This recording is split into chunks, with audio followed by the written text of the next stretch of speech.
आज की दोस्तों हमारी कहानी होने वाली है सूर्य का प्रतिरूप अभिमन्यु पार्ट 1।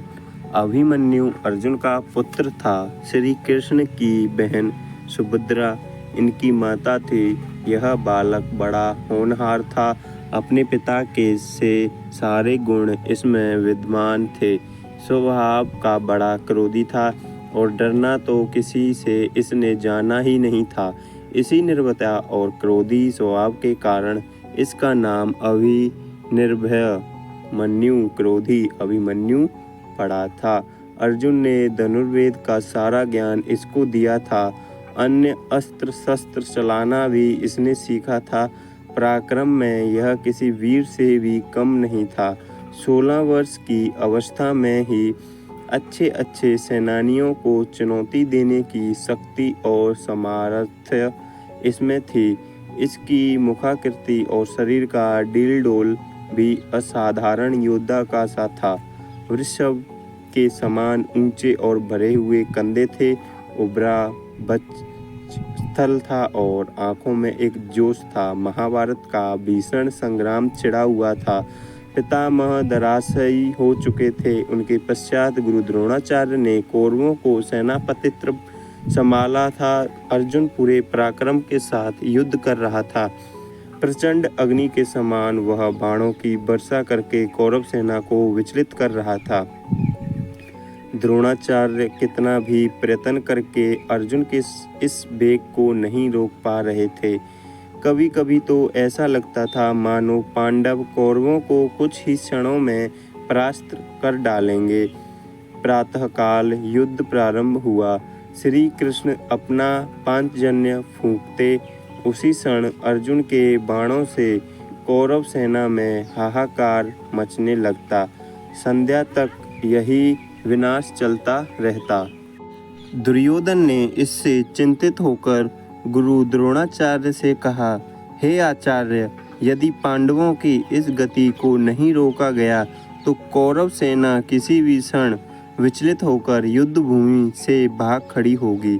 अतः कोई ऐसा उपाय करिए जिससे पांडवों की इस बढ़ती शक्ति को रोका जाए और अर्जुन के सारे प्रयत्नों को निष्फल किया जाए। दुर्योधन को इस प्रकार चिंतित देखकर गुरु द्रोणाचार्य ने किसी प्रकार अर्जुन को युद्ध भूमि से हटा देने का उपाय सोचा। दुर्योधन ने कहने से संस्पतकों ने कुरुक्षेत्र से दूर अर्जुन को युद्ध के लिए चुनौती दी। अर्जुन उनसे लड़ने को चला गया। उसके पीछे से द्रोणाचार्य ने चक्रव्यूह की रचना की और युधिष्ठिर के पास संवाद भिजवाया कि यहाँ तो पांडव आकर कौरव सेना के इस चक्रव्यूह को तोड़ें, यह अपनी पराजय स्वीकार करें। जब संवाद युधिष्ठिर के पास पहुँचा तो वे बड़ी चिंता में पड़ गए, क्योंकि अर्जुन के सिवा चक्रव्यूह को तोड़ना कोई पांडव नहीं जानता था। अर्जुन बहुत दूर संस्पतकों से युद्ध कर रहा था। चक्रव्यूह तोड़ने में अपने आप को असमर्थ देखकर पांडवों के शिविर में त्राही त्राही मच उठी। युधिष्ठिर, भीम, धृष्टद्युम्न आदि कितने ही पराक्रमी योद्धा थे, जो बड़े से बड़े पराक्रमी कौरव सेनानी को चुनौती दे सकते थे, लेकिन चक्रव्यूह तोड़ने का कौशल किसी को भी नहीं आता था। वह ऐसा व्यूह था जिसमें पहले तो घुसना और उसको तोड़ना ही मुश्किल था। कौरव सेना के सभी प्रमुख महारथी उस चक्रव्यूह के द्वारा की रक्षा कर रहे थे। जब सभी कृतवैमुड के सभा में बैठे हुए थे और अर्जुन के बिना सिवाय इसके कि वे अपनी पराजय स्वीकार कर लें, कोई दूसरा उपाय उनको नहीं सूझ पड़ रहा था। अभिमन्यु वहां आया और सभी को गहन चिंता में डूबा हुआ पाकर युधिष्ठिर से पूछने लगा कि चिंता का क्या कारण है। युधिष्ठिर ने सारी बात बता दी। उसे सुनकर वह वीर बालक अपूर्व साहस के साथ बोला, आर्य, आप इसके लिए चिंता न करें। दुष्ट कौरवों का ये षड्यंत्र किसी प्रकार भी सफल नहीं हो सकेगा। यदि अर्जुन नहीं है तो उनका वीर पुत्र अभिमन्यु तो यहाँ है। आप दुर्योधन की चुनौती स्वीकार कर लीजिए, मैं चक्रव्यूह तोड़ने के लिए जाऊंगा। अभिमन्यु की बात सुनकर सभी को आश्चर्य होने लगा।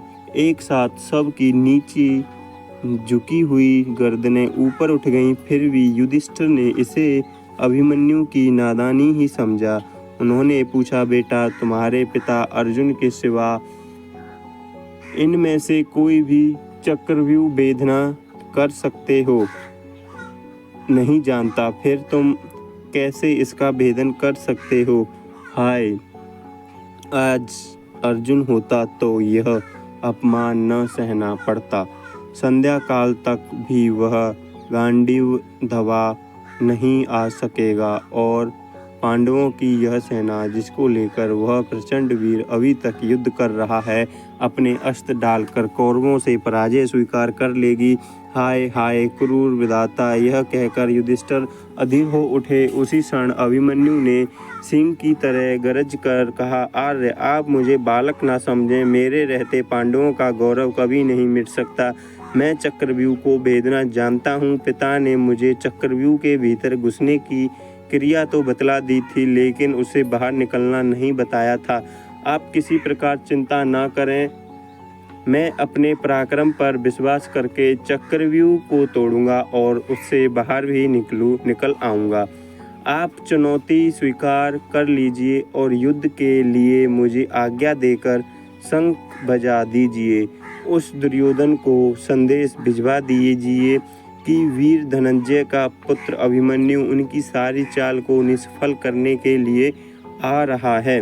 कितनी ही बार अभिमन्यु ने इसके लिए हठ किया, परिस्थिति भी कुछ ऐसी थी। युधिष्ठिर ने उसको आज्ञा दे दी। अभिमन्यु अपना धनुष लेकर युद्ध भूमि की ओर चल दिया। उसकी रक्षा के लिए भीमसेन, धृष्टद्युम्न और सात्यकी चले। चक्रव्यूह के पास पहुंचकर अभिमन्यु ने बाणों की वर्षा करना आरंभ कर दिया और शीघ्र ही अपने पराक्रम से उसने पहले द्वार को तोड़ दिया और वह तीर की सी गति से व्यूह के अंदर घुस गया। लेकिन भीमसेन, सात्यकी और धृष्टद्युम्न उसके पीछे चक्रव्यूह में नहीं घुस पाए।